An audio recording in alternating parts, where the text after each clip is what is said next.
سورہ نازعات. سورہ نازعات کا تعارف. مقام نزول. سورہ نازعات مکہ مکرمہ میں نازل ہوئی ہے. آیات، کلمات اور حروف کی تعداد. اس سورت میں 2 رکوع، 46 آیتیں، 197 کلمے اور 753 حروف ہیں. نازعات نام رکھنے کی وجہ، ان فرشتوں کو نازعات کہتے ہیں جو انسانوں کی روحیں قبض کرتے ہیں، اور چونکہ اس سورت کی پہلی آیت میں ان فرشتوں کی قسم ارشاد فرمائی گئی، اس مناسبت سے اسے سورہ نازعات کہتے ہیں. سورہ نازعات کے مضامین. اس سورت کا مرکزی مضمون یہ ہے کہ اس میں توحید، نبوت اور مرنے کے بعد دوبارہ زندہ کیے جانے پر کلام کیا گیا ہے، اور اس میں یہ مضامین بیان ہوئے ہیں. نمبر 1، اس سورت کی ابتدا میں مختلف خدمات پر مامور فرشتوں کی قسم ذکر کر کے بتایا گیا کہ قیامت کے دن کافروں کو ضرور دوبارہ زندہ کیا جائے گا. نمبر 2، قیامت کے دن کی ہولناکی اور دہشت سے کفار کا جو حال ہوگا وہ بیان کیا گیا. نمبر 3، مرنے کے بعد دوبارہ زندہ کیے جانے کا انکار کرنے میں کفار کے اقوال بیان کیے گئے اور ان کفار کا رد کیا گیا. نمبر 4، عبرت اور نصیحت کے لیے حضرت موسیٰ علیہ الصلوۃ والسلام اور فرعون کا واقعہ بیان کیا گیا کہ کس طرح اس نے حضرت موسیٰ علیہ الصلوۃ والسلام سے معرکہ آرائی کی اور اس کا انجام کیا ہوا.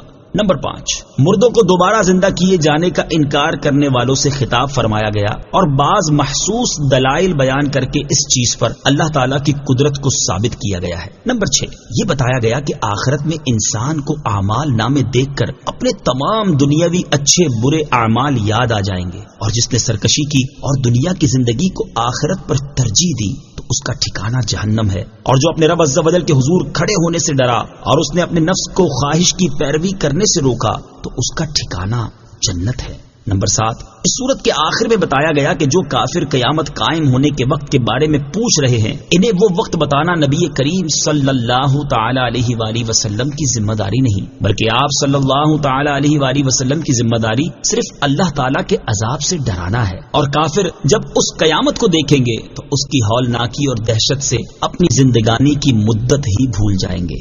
سورہ نبا کے ساتھ مناسبت. سورہ نازعات کی اپنے سے ماں قبل سورت نبا کے ساتھ مناسبت یہ ہے کہ دونوں صورتوں میں قیامت، اس کے احوال، نیک مسلمانوں کے انجام اور کافروں کے ٹھکانے کے بارے میں بتایا گیا ہے.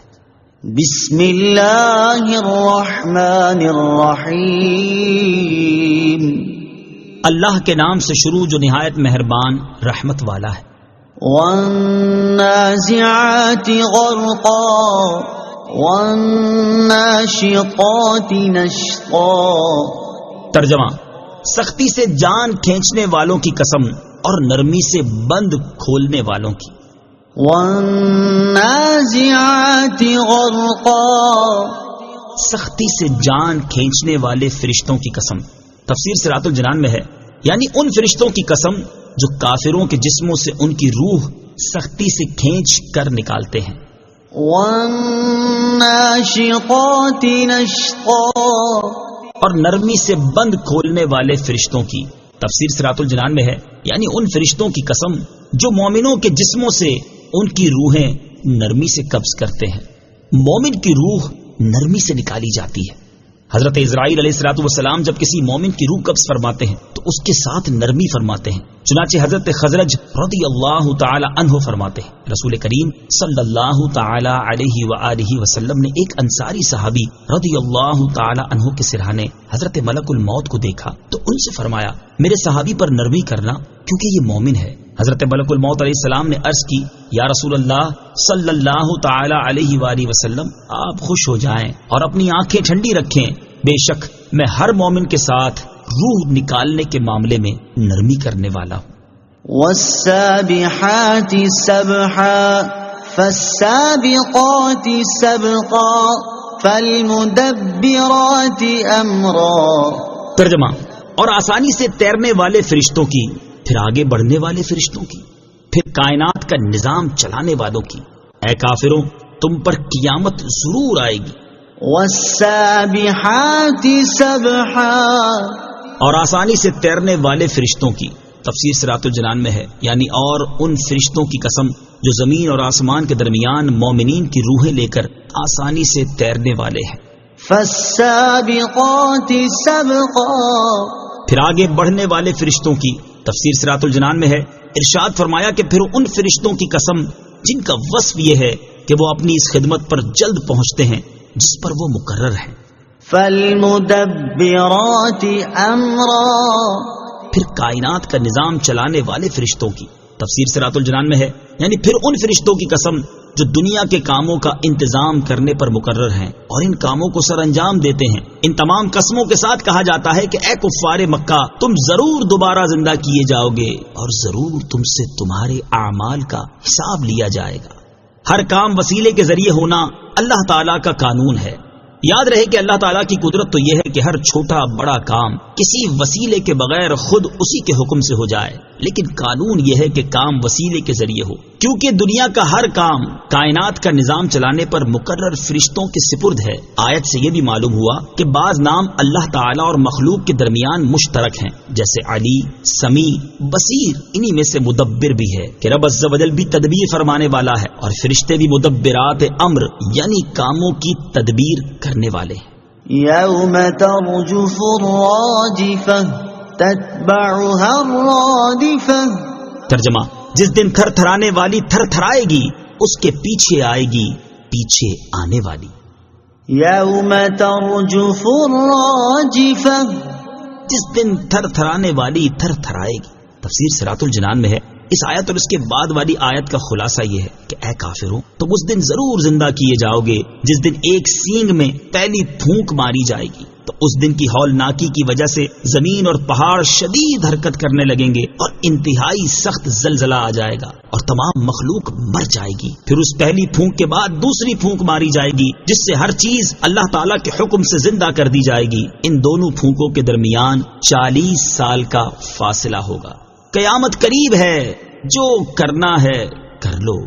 حضرت ابی بن کعب رضی اللہ تعالی عنہ فرماتے ہیں کہ جب رات کے 2/3 حصے گزر جاتے تو نبی کریم صلی اللہ تعالی علیہ وآلہ وسلم اٹھتے اور ارشاد فرماتے: اے لوگو، اللہ تعالیٰ کو یاد کرو، اللہ تعالیٰ کو یاد کرو. قیامت کا پہلا نفخہ آن پہنچا اور دوسرا نفخہ اس کے تابع ہوگا. موت آ پہنچی ہے، موت اپنی ان تکالیف کے ساتھ آ پہنچی ہے جو اس میں ہے.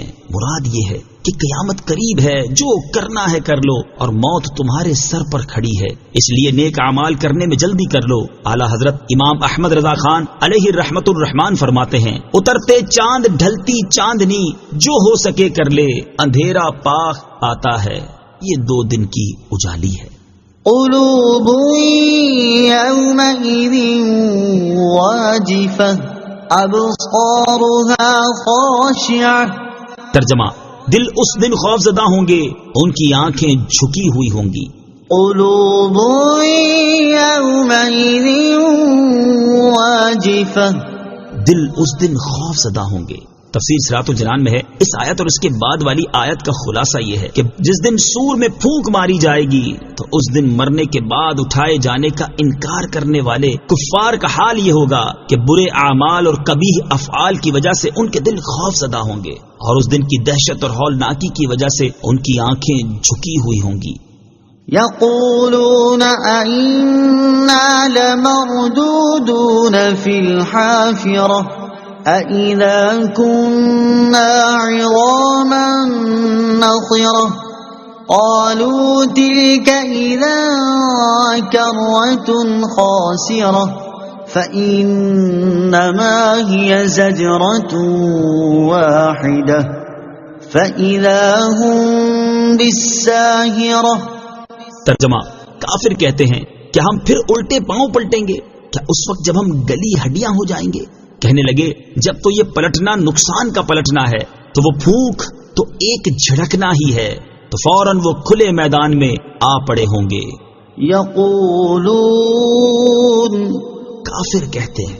تفسیر صراط الجنان میں ہے اس آیت اور اس کے بعد والی 4 آیات کا خلاصہ یہ ہے کہ جب کفار سے کہا جاتا ہے کہ تم مرنے کے بعد دوبارہ زندہ کر کے اٹھائے جاؤ گے تو وہ کہتے ہیں کہ کیا ہم موت کے بعد پھر زندگی کی طرف واپس کر دیے جائیں گے؟ کیا جب ہماری یہ حالت ہو جائے گی کہ ہماری ہڈیاں ریزہ ریزہ ہو کر بکھر چکی ہوں گی تو پھر بھی ہم زندہ کیے جائیں گے؟ پھر مذاق اڑانے کے طور پر وہ کہنے لگے کہ اگر موت کے بعد زندہ کیا جانا صحیح ہے اور ہم مرنے کے بعد اٹھائے گئے تو اس میں ہمارا بڑا نقصان ہے، کیونکہ ہم دنیا میں اس بات کو جھٹلاتے رہے. اس پر انہیں بتایا گیا کہ تم مرنے کے بعد زندہ کیے جانے جانے کو یہ نہ سمجھو کہ اللہ تعالیٰ کے لیے کام کچھ دشوار ہے، کیونکہ وہ قادر برحق ہے اور اس پر کچھ بھی دشوار نہیں۔ تو جب اللہ تعالیٰ تمہیں زندہ کرنے کا ارادہ فرمائے گا، اس وقت وہ دوسری پھونک ایک ہولناک آواز ہی ہوگی، اور اس کے بعد فوراً وہ زندہ ہو کر کھلے میدان میں آ پڑے ہوں گے۔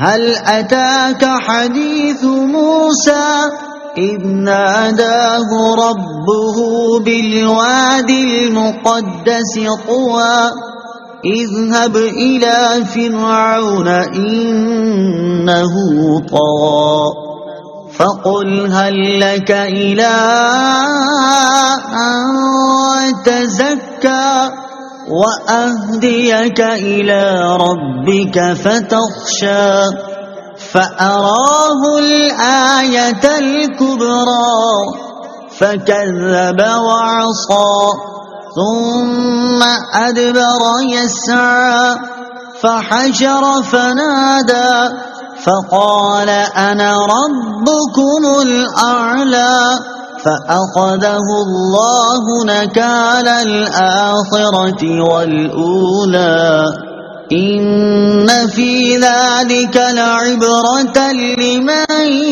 يخشى۔ ترجمہ: کیا تمہیں موسیٰ کی خبر آئی جب اسے اس کے رب نے پاک جنگل طوا میں ندا فرمایا کہ فرعون کے پاس جا، بے شک وہ سرکش ہو گیا ہے، اس سے کہہ کیا تجھے اس بات کی طرف کوئی رغبت ہے کہ تو پاکیزہ ہو جائے، اور یہ کہ میں تجھے تیرے رب کی طرف راہ بتاؤں تو ڈرے۔ پھر موسیٰ نے اسے بہت بڑی نشانی دکھائی تو اس نے جھٹلایا اور نافرمانی کی۔ پھر اس نے مقابلے کی کوشش کرتے ہوئے پیٹھ پھیر دی تو لوگوں کو جمع کیا، پھر پکارا، پھر بولا میں تمہارا سب سے اعلیٰ رب ہوں۔ تو اللہ نے اسے دنیا و آخرت دونوں کے عذاب میں پکڑا، بے شک اس میں ڈرنے والے کے لیے عبرت ہے۔ هل أتاك حديث موسى، کیا تمہیں موسیٰ کی خبر آئی؟ تفسیر صراط الجنان میں ہے جب قوم کا جھٹلانا نبی کریم صلی اللہ تعالی علیہ وسلم کو دشوار اور ناگوار گزرا تو اللہ تعالیٰ نے اپنے حبیب صلی اللہ تعالی علیہ وسلم کے دل کی تسکین کے لیے حضرت موسیٰ علیہ الصلوۃ والسلام کا ذکر فرمایا، جنہوں نے اپنی قوم سے بہت تکلیفیں پائی تھیں۔ چنانچہ اس آیت اور اس کے بعد والی 11 آیات کا خلاصہ یہ ہے کہ اے پیارے حبیب صلی اللہ تعالی علیہ وآلہ وسلم، آپ مشرکین کے جھٹلانے کی وجہ سے غمگین نہ ہوں، کیونکہ انبیاء کرام علیہ الصلوۃ والسلام کو کفار کی طرف سے ایسی باتیں پیش آتی رہتی ہیں۔ آپ میرے کریم حضرت موسیٰ علیہ الصلوۃ والسلام کو ہی دیکھ لیں، جب اسے اس کے رب عز و جل نے ملک کے شام میں طور پہاڑ کے قریب واقع پاک جنگل طوا میں ندا فرمائی کہ اے موسیٰ تم فرعون کے پاس جاؤ، بے شک وہ سرکش ہو گیا ہے اور وہ کفر و فساد میں حد سے گزر گیا ہے، اور اس سے کہو کہ کیا تجھے اس بات کی طرف کوئی رغبت ہے کہ تو ایمان قبول کر کے اور اللہ تعالیٰ کی عبادت میں مشغول ہو کر کفر، شرک، معصیت اور نافرمانی سے پاکیزہ ہو جائے؟ اور کیا تو اس بات کی طرف رغبت رکھتا ہے کہ میں تجھے تیرے رب عز و جل کی ذات و صفات کی معرفت کی طرف راہ بتاؤں تاکہ تو اس کے عذاب سے ڈرے، کیونکہ اس کے عذاب سے ڈر اسی وقت لگے گا جب اس کی تمہیں معرفت ہوگی۔ پھر حضرت موسیٰ علیہ الصلوۃ والسلام فرعون کے پاس گئے اور انہوں نے فرعون کو روشن ہاتھ اور عصا کی بہت بڑی نشانی دکھائی تو اس نے حضرت موسیٰ علیہ الصلوۃ والسلام کو جھٹلایا اور اللہ تعالیٰ کی نافرمانی کی اور اس نشانی کو جادو کہنے لگا۔ پھر اس نے مقابلے اور فساد انگیزی کی کوشش کرتے ہوئے ایمان قبول کرنے سے منہ موڑ دیا اور اس نے جادوگروں کو اور اپنے لشکروں کو جمع کیا۔ جب وہ جمع ہو گئے تو فرعون نے انہیں پکارا اور ان سے کہا میں تمہارا سب سے اعلیٰ رب ہوں، میرے اوپر اور کوئی رب نہیں۔ تو اللہ تعالیٰ نے اسے دنیا و آخرت دونوں کے عذاب میں اس طرح پکڑا کہ دنیا میں اسے غرق کر دیا اور آخرت میں جہنم میں داخل فرمائے گا۔ بے شک فرعون کے ساتھ جو کچھ ہوا اس میں اللہ تعالیٰ سے ڈرنے والوں کے لیے عبرت ہے۔ أأنتم أشد خلقا أم السماء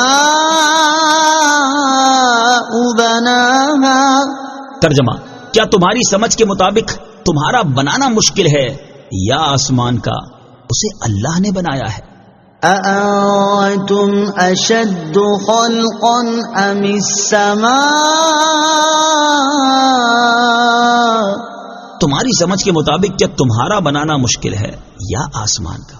اللہ تعالیٰ نے مرنے کے بعد دوبارہ زندہ کیے جانے کا انکار کرنے والوں سے فرمایا کہ کیا تمہاری سمجھ کے مطابق تمہارے مرنے کے بعد اللہ تعالیٰ کے لیے تمہیں دوبارہ بنانا مشکل ہے یا آسمان کو بنانا؟ اس کے جواب میں تم یہی کہو گے کہ آسمان جیسی بڑی اور مضبوط چیز پیدا کرنے کے مقابلے میں انسان کو پیدا کرنا زیادہ آسان ہے، کیونکہ وہ آسمان سے بہت چھوٹا اور کمزور ہے۔ تو جب تمہاری سمجھ کے مطابق تمہیں مرنے کے بعد دوبارہ زندہ کرنا اللہ تعالیٰ پر زیادہ آسان ہے، تو پھر تم اس کا انکار کیوں کرتے ہو، حالانکہ تم جانتے ہو کہ زمین و آسمان کو اللہ تعالیٰ نے پیدا کیا ہے اور اس کا تم انکار بھی نہیں کرتے۔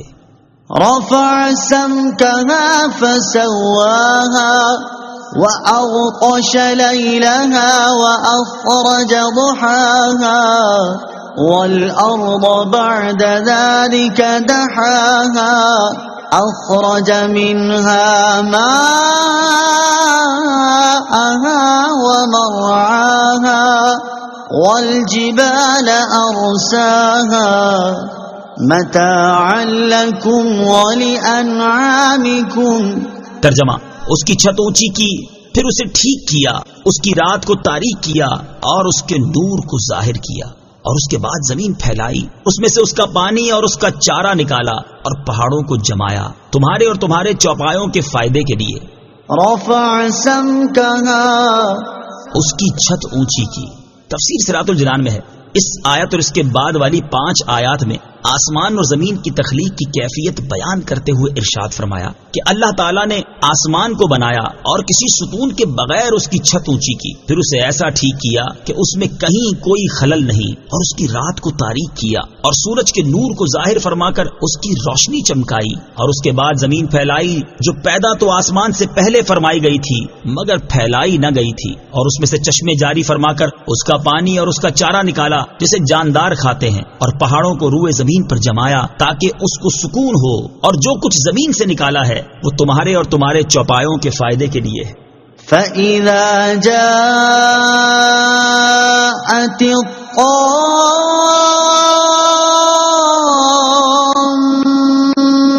الْكُبْرَى يَوْمَ يَتَذَكَّرُ الْإِنسَانُ مَا سَعَى وَبُرِّزَتِ الْجَحِيمُ لِمَن يَرَى فَأَمَّا مَن طَغَى وَآثَرَ الْحَيَاةَ الدُّنْيَا فَإِنَّ الْجَحِيمَ هِيَ الْمَأْوَى وَأَمَّا مَنْ خَافَ مَقَامَ رَبِّهِ وَنَهَى النَّفْسَ عَنِ الْهَوَى فَإِنَّ الْجَنَّةَ هِيَ الْمَأْوَى۔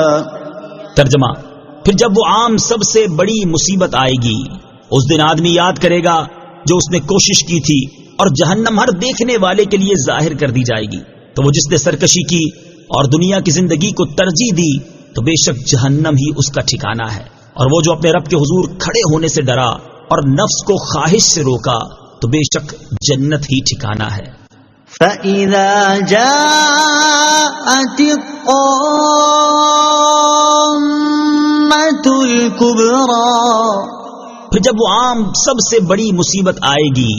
تفسیر صراط الجنان میں ہے، یہاں سے مخلوق کا اخروی حال بیان کیا جا رہا ہے۔ چنانچہ اس آیت اور اس کے بعد والی 7 آیات کا خلاصہ یہ ہے کہ جب دوسری بار سور میں پھونک ماری جائے گی اور اس وقت مردے زندہ کر دیے جائیں گے تو اس دن آدمی کو اپنے اعمال نامے دیکھ کر وہ تمام اچھے برے اعمال یاد آ جائیں گے جو اس نے دنیا میں کیے تھے، اور اس دن جہنم ظاہر کر دی جائے گی اور تمام مخلوق اسے دیکھے گی تو وہ شخص جس نے سرکشی کی، نافرمانی میں حد سے گزرا اور کفر اختیار کیا اور دنیا کی زندگی کو آخرت کی زندگی پر ترجیح دی اور اپنی نفسانی خواہشات کا تابع ہوا تو بے شک جہنم ہی اس شخص کا ٹھکانہ ہے جس سے اسے نکالا نہیں جائے گا۔ اور وہ جو اپنے رب عز و جل کے حضور کھڑے ہونے سے ڈرا اور اس نے جانا کہ اسے قیامت کے دن اپنے رب عز و جل کے حضور حساب کے لیے حاضر ہونا ہے، اور اس نے اپنے نفس کو حرام چیزوں کی خواہش سے روکا تو بے شک ثواب کا گھر جنت ہی اس شخص کا ٹھکانہ ہے۔ يَسْأَلُونَكَ عَنِ السَّاعَةِ أَيَّانَ مُرْسَاهَا فِيمَ أَنْتَ مِنْ ذِكْرَاهَا إِلَى رَبِّكَ مُنْتَهَاهَا إِنَّمَا أَنْتَ مُنذِرُ مَنْ يَخْشَاهَا كَأَنَّهُمْ يَوْمَ يَرَوْنَهَا لَمْ يَلْبَثُوا إِلَّا عَشِيَّةً أَوْ ضُحَاهَا۔ ترجمہ: تم سے قیامت کو پوچھتے ہیں کہ وہ کب کے لیے ٹھہری ہوئی ہے، تمہارا اس کے بیان سے کیا تعلق؟ تمہارے رب ہی تک اس کی انتہا ہے، تم تو فقط اسے ڈرانے والے ہو جو اس سے ڈرے۔ گویا جس دن وہ اسے دیکھیں گے تو سمجھیں گے کہ وہ دنیا میں صرف ایک رات یا ایک دن چڑھے کے وقت برابر ہی رہے تھے۔ يسألونك عن الساعة، تم سے قیامت کو پوچھتے ہیں۔ تفسیر صراط الجنان میں ہے۔ اس آیت اور اس کے بعد والی 4 آیات کا خلاصہ یہ ہے کہ مشرکین قیامت اور اس کی ہولناکیوں کے بارے میں آنے والی خبریں سنتے تھے تو انہوں نے مذاق کے طور پر اللہ تعالیٰ کے حبیب صلی اللہ تعالیٰ علیہ وسلم سے کہا کہ قیامت کب قائم ہوگی؟ اللہ تعالیٰ نے ان کفار کے سوال کا جواب دیتے ہوئے فرمایا کہ اے پیارے حبیب صلی اللہ تعالیٰ علیہ وآلہ وسلم، مکہ کے کافر آپ سے قیامت کے بارے میں پوچھتے ہیں کہ وہ کب ظاہر ہوگی اور کس وقت قائم ہوگی۔ آپ کی یہ ذمہ داری نہیں کہ آپ انہیں بتائیں کہ قیامت کب اور کس وقت واقع ہوگی۔ قیامت ایسی چیز ہے کہ اس کے واقع ہونے کے علم کی انتہا آپ کے رب عز و جل تک ہے، اور اس کے علاوہ کوئی نہیں جانتا کہ قیامت کب واقع ہوگی۔ آپ کو اس لیے بھیجا گیا ہے کہ آپ ان لوگوں کو قیامت کی ہولناکیوں اور سختیوں سے ڈرائیں جو ڈرانے سے فائدہ حاصل کرتے ہیں، اور آپ کا ڈرانا اس بات پر موقوف نہیں کہ آپ کو قیامت واقع ہونے کا علم بھی ہو، کیونکہ اس کے علم کے بغیر بھی آپ کی ذمہ داری پوری ہو سکتی ہے۔ کافر جس قیامت کا انکار کر رہے ہیں ان قریب اسے دیکھ لیں گے، اور گویا کہ جس دن کافر قیامت کو دیکھیں گے تو اس کی ہولناکی اور دہشت کی وجہ سے ان کا حال یہ ہوگا کہ وہ اپنی زندگی کی مدت بھول جائیں گے اور یہ خیال کریں گے کہ وہ دنیا میں صرف ایک رات یا ایک دن چڑھے کے وقت برابر ہی رہے تھے۔ نبی اکرم صلی اللہ تعالی علیہ وآلہ وسلم کو قیامت قائم ہونے کے وقت کا علم دیا گیا ہے۔ علامہ احمد ساوی علیہ رحمۃ اللہ الہادی فرماتے ہیں یہ اس وقت کی بات ہے جب اللہ تعالیٰ نے نبی کریم صلی اللہ تعالی علیہ وسلم کو قیامت واقع ہونے کے وقت کا علم نہیں دیا تھا، لہٰذا یہ اس بات کی منافی نہیں کہ سید المرسلین صلی اللہ تعالی علیہ وسلم دنیا سے اس وقت تک تشریف نہیں لے گئے جب تک اللہ تعالیٰ نے آپ کو دنیا اور آخرت کے تمام غیوب کا علم عطا نہیں فرمایا۔ اور نبی کریم صلی اللہ تعالی علیہ وسلم کا کچھ چیزوں کی غیبی معلومات نہ بتانا اس بات کی دلیل نہیں کہ آپ کو غیب کا علم نہیں تھا، کیونکہ آپ کو علم ہونے کے باوجود کچھ باتیں چھپانے کا حکم تھا۔ صدق اللہ